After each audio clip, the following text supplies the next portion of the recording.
చెప్పండి మేడం, రేవంత్ రెడ్డి పరిపాలన కేసీఆర్ పరిపాలనకు వ్యత్యాసం ఏంటి? మరి ఎందుకు ఈ 22 ఏను ఎందుకు తీసుకురావాల్సి వస్తుంది ఇక్కడ ఈ రాష్ట్రంలో? అసలు రేవంత్ రెడ్డి పరిపాలన కేసీఆర్ పరిపాలన అనకండి అండి. ఇప్పుడు అక్కకే నాగలోకానికి వంతనేస్తానంటే కుదరని పని అది. కేసీఆర్ గారిని ఇతన్ని తలిచేటప్పుడు కేసీఆర్ గారిని తలవద్దు దయచేసి. కేసీఆర్ గారు ఆయన ఒక ఎమోషనల్. తెలంగాణ పదం అంటేనే కేసీఆర్. తెలంగాణ అంటే కాదు, తెలంగాణ పదం అంటేనే కేసీఆర్. అవన్నీ పక్కన పెడితే ఇతను చేస్తున్న దరిద్ర పాలన మాలాంటి లీడర్స్ నాయకులు కాదు, ప్రజలు, రోడ్ల మీద ఉండే సామాన్య ప్రజలు అతను పేరెత్తుతూనే చీ అని పక్కకి వెళ్ళిపోయే రోజులను చూస్తున్నాం మనం. ఎంత దరిద్రమైన పరిపాలన చేస్తున్నాడు అని అంటే, తన కొరకు బతకడం కోసం మాత్రం, తన కుటుంబాన్ని బతికించడం కోసం తనంటూ అంటే ఎలా అనంటే, ఒక రావణాసురుణ్ణి గనక ఒక ఈ యముణ్ణి గనక ప్రజలు ఎలా గుర్తుపెట్టుకుంటారో, వచ్చే రానున్న కాలంలో కూడా రేవంత్ రెడ్డిని తెలంగాణ ప్రజలు అలాగే గుర్తుపెట్టుకుంటారు. మీరు రాసి పెట్టుకోరు. నేను అంటున్నాను కాదు, ఇప్పుడు రావణుడు అంటే కనుక మనకి, రాక్షసుడు అంటే కనుక మనకి ఎలా గుర్తుంటుందో అలాగే రేవంత్ రెడ్డిని కూడా అలాగే గుర్తు పెట్టుకుంటారు రాబోయే రోజుల్లో. అంత నీచమైన పరిపాలన చేస్తున్నాడు రేవంత్ రెడ్డి. ఇదిగోండి, ఒకటి పోతే ఒకటి. ఇప్పుడు మొన్న 2 నెలల క్రితం కనుక ఇక్కడ ఒక 1000 ఎకరాలని ఈ ఇండస్ట్రీని అంతా తీసేస్తాము, ఎక్కడెక్కడో ఏదో అపార్ట్మెంట్లు కడతాము, డెవలప్ చేస్తాము, ఇంకోటి చేస్తాము. అది కాదు ఇక కాని పని అనుకున్నాడు. మళ్ళీ ఈ 22A తీసుకొచ్చాడు, హైడ్రాన్ తీసుకొచ్చిండు, తెలంగాణ ఆర్థికంగా నడ్డిరగొట్టిండు. మళ్ళా తనకు కూడా కావాలి కదా, మూటలు మొయ్యాలి కదా. 1 నెల మూటలు ఇస్తేనే కదా 2వ నెల కుర్చీ స్థిరంగా ఉంటది. ఆ కుర్చీ కోసం ఏం చేయడానికైనా సిద్ధం ఉన్నాడు రేవంత్ రెడ్డి. అంత దౌర్భాగ్యమైన పరిపాలనలో అంటే ప్రజలుగా మేము అతను పేరెత్తాలన్నా, ఒక నాయకుడిగా కాదు, నాయకురాలుగా కాదు, ప్రజలుగా ఆయన పేరెత్తాలన్నా యావగింపు వచ్చే రోజు. నేను ఒకటే చెప్తానండి, ఒక ఆడపిల్లగా ఇప్పుడు భగవంతుడు మంచికో చెడుకో అతనికంటూ ఒక మంచి స్థానం ఇచ్చాడు. తెలంగాణ పుస్తకంలోనే ఒక పేజీని అతనికి ఇచ్చాడు. ఇచ్చినప్పుడు ఆయన ఏం చెయ్యాలి? ప్రజల మన్నను పొందడానికో, లేదు తెలంగాణలో తనకంటూ ఒక సుస్థిరమైన స్థానం ఏర్పరచుకోవడానికో. రేవంత్ రెడ్డి అని అంటే ఇది గుర్తొచ్చేటట్టు ప్రజలకు మంచి చేశాడు. ఇప్పుడు ఎలా కేసీఆర్ గారిని చూసినా, రాజశేఖర రెడ్డిని చూసినా, ఎన్టీ రామారావు గారిని చూసినా, ఎవరిని చూసినా కానీ ఒక పథకం గుర్తొస్తుంది, పరిపాలన గుర్తొస్తుంది. 10 కాలాలు వీళ్ళు మన అన్న నేచర్లోకి ప్రజలు వెళ్తారు. కానీ రేవంత్ రెడ్డిని చూసి ఏమొస్తుంది? అదే ఇందాక చెప్పాను కదా, రాక్షస రావణ కష్టం నడుస్తుంది తెలంగాణలో. ఏ రోజు ఏ పూట ఎటెళ్ళి ఎవరి మీద పడతారో తెలియదు, ఎవరు ఎక్కడ ఏం చేసుకొని చచ్చిపోతారో తెలియదు. తెలంగాణలో రైతులు, ఆటో వాళ్ళు, విద్యార్థులు అంతే కదా వేలల్లో చనిపోతున్నారు.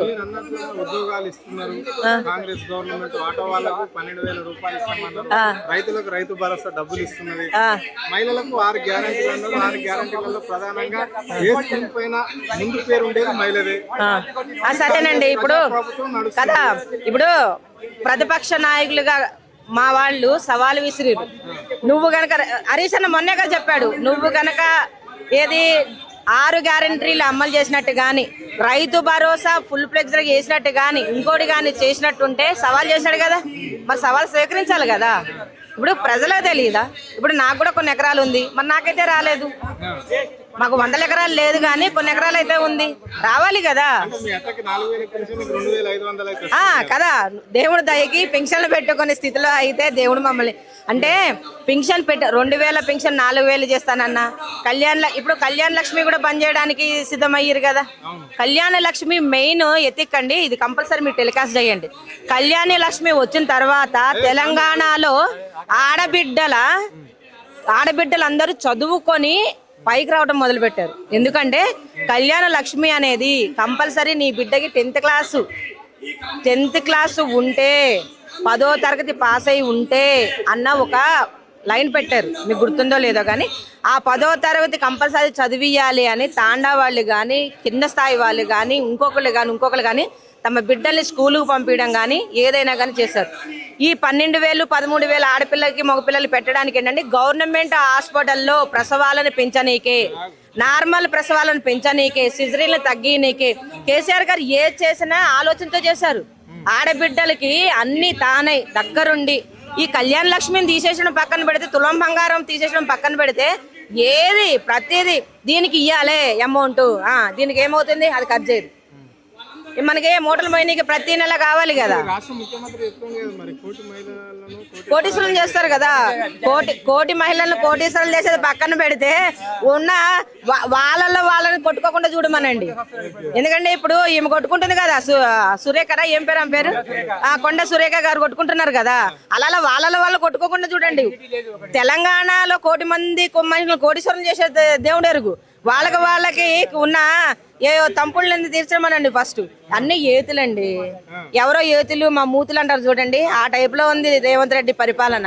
వానికి పక్కన నిన్న మీటింగ్ జరుగుతుంది, వచ్చాడు బడబడమని వచ్చాడు, మీటింగ్ జరుగుతుంది. వెనకాల చూసారా ఆ మంత్రులు ఎమ్మెల్యేలు చిన్న పిల్లలు పెట్టరు. ఇంత దరిద్రమైన క్యాబినెట్ ని, ఇంత దరిద్రమైన క్యాడర్ ని ఎక్కడ చూడలేదు మేమైతే. నా ఊహ తెలిసిన కాడి నుంచి మా నాన్నమ్మకి రాజకీయం చూస్తున్నాను కానీ మా వాళ్ళ పెద్దోళ్ళతో ఇంత దరిద్రమైన రాజకీయం, ఇంత చిల్లర రాజకీయము. రేవంత్ రెడ్డి గారు పక్క మాట్లాడుతున్నారు, అదేదో స్క్రిప్ట్లు మర్చిపోయిండు, ఆ పిఎన్ తెమ్మంటున్నాడు. వీళ్ళేమో వెనకాల కూర్చొని చిన్నపిల్లలు గోళీలు ఆడుకుంటున్నట్టు ఒకళ్ళు నిజమే అండి. ఇప్పుడు చెప్తాడు మీకు ఎట్లా నవ్వొస్తుంది, వాడిని చూస్తే మాకు తల కొట్టుకుంటున్నాం మేము.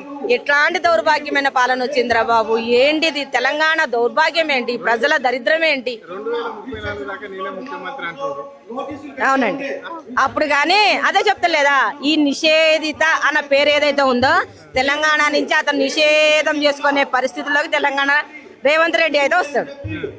తెలంగాణ రేవంత్ రెడ్డి ఎందుకంటున్నానంటే ఆంధ్ర నాయకుల కనుసన్నల్లో, ఆంధ్ర నాయకుల మోచేతి నీళ్ళు తాగుతూ తన బతుకు తెరువు కోసం బతుకుతున్న తెలంగాణ రేవంత్ రెడ్డి, నువ్వు తెలంగాణలో నిషేధం అవ్వకుండా చూసుకోవడానికి కాస్త ప్రయత్నం చేయమని ఈ మీడియా సోదరుల సాక్షిగా నేను మిమ్మల్ని రిక్వెస్ట్ చేస్తున్నా. జై తెలంగాణ.